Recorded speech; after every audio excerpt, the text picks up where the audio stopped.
Hi hello guys, welcome to the lovely fish YouTube channel. நீங்கள் கப்பி fish வளர்த்துறதா இருந்தால் உங்ககிட்ட இந்த வீடியோவில் பார்த்துட்டு இருக்க மாதிரியோ இந்த மாதிரியோ உங்ககிட்ட கப்பி ஃபிஷ் இருக்குன்னா இந்த வீடியோ உங்களுக்காக தான். இந்த வீடியோவில் எதை பற்றின்னு கேட்டிங்கன்னா, இந்த கப்பி ஃபிஷ் இப்படி இருக்குது, இது வரதுக்கான ரீசன் என்ன, இது க்யூர் பண்ண முடியுமா முடியாதா, இது வராமல் எப்படி தடுக்கலாம், இதை பற்றி தான் நம்ம இந்த வீடியோவில் பார்க்க போகிறோம்.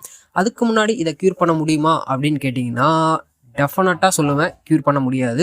ஆனால் இது வராமல் தடுக்க முடியுமான்னு கேட்டிங்கன்னா முடியும். அதை வாங்க நம்ம வீடியோக்குள்ளே போய் பார்க்கலாம். ஓகே, இது ஒரு டிசீஸு ஏதோ ஒரு அஃபெக்ட் ஆகி இன்ஃபெக்ஷன் ஆகிருக்கு அப்படின்னு நீங்கள் நினச்சிங்கன்னா அப்படிலாம் கிடையாது. இந்த ஃபிஷ்ஷு நல்லாவே ஹெல்த்தியாக தான் இருக்குது, அன்ஹெல்த்தியாலாம் இல்லை. உங்களுக்கு ஈஸியாக புரிகிற மாதிரி சொல்லணுன்னா, இந்த ஃபிஷ்ஷு பார்த்தீங்கன்னா ஒரு ஊனமற்ற ஃபிஷ்ஷு அப்படின்னு கூட நீங்கள் வச்சுக்கோங்க, உங்களுக்கு ஈஸியாக புரியும். இது வரதுக்கான மேஜர் ரீசன் பார்த்தீங்கன்னா பெர்த்து தான். ஏன்னா இது பிறக்கிறப்பே பார்த்தீங்கன்னா இது முதுகெலும்பு எல்லாமே பெண்டோட தான் பிறக்கும். அதனால தான் பார்த்தீங்கன்னா இந்த ஃபிஷ்ஷு இப்படி இருக்குது. இது இப்படி இருக்கிறதுக்கு அதோடைய மதர் தான் காரணம். மதரால் ஒரு 2 ரீசன் இருக்குது. ஃபர்ஸ்ட் ரீசன் பார்த்தீங்கன்னா நோ ஸ்பேஸ்.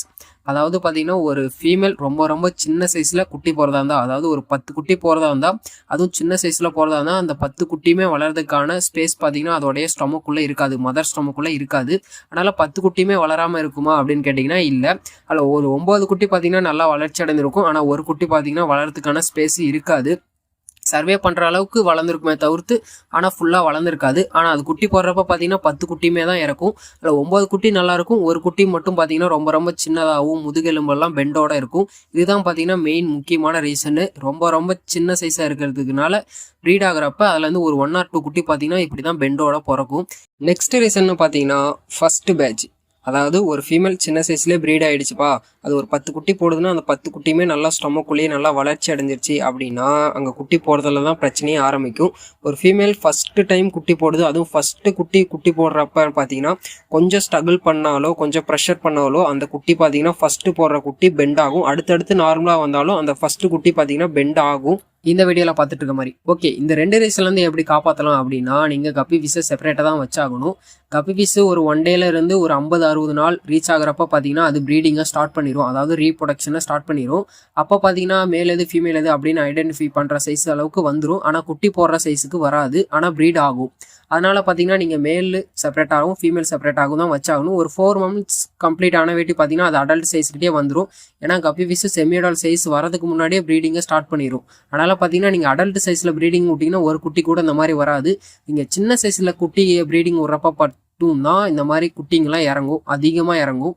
அடுத்த ரீசன் பார்த்தீங்கன்னா கண்டினியூ ப்ரீடிங்.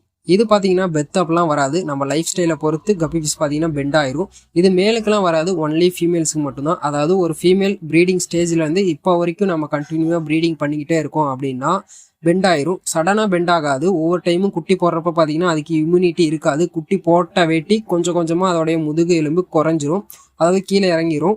ஃபஸ்ட் டைம் குட்டி போடுறப்ப கொஞ்சம் இறங்கும், செகண்டு அப்படின்னு போக போக பார்த்தீங்கன்னா கடைசியில் ஃபுல்லாக பெண்ட் ஆயிரும். அப்புறமேட்டு ப்ரீடிங்கும் ஆகாது, கரெக்டாக அதால் ஸ்விம்மும் பண்ண முடியாது. சீக்கிரமாக இப்படியே போனதுன்னா டெத்தும் ஆயிரும்.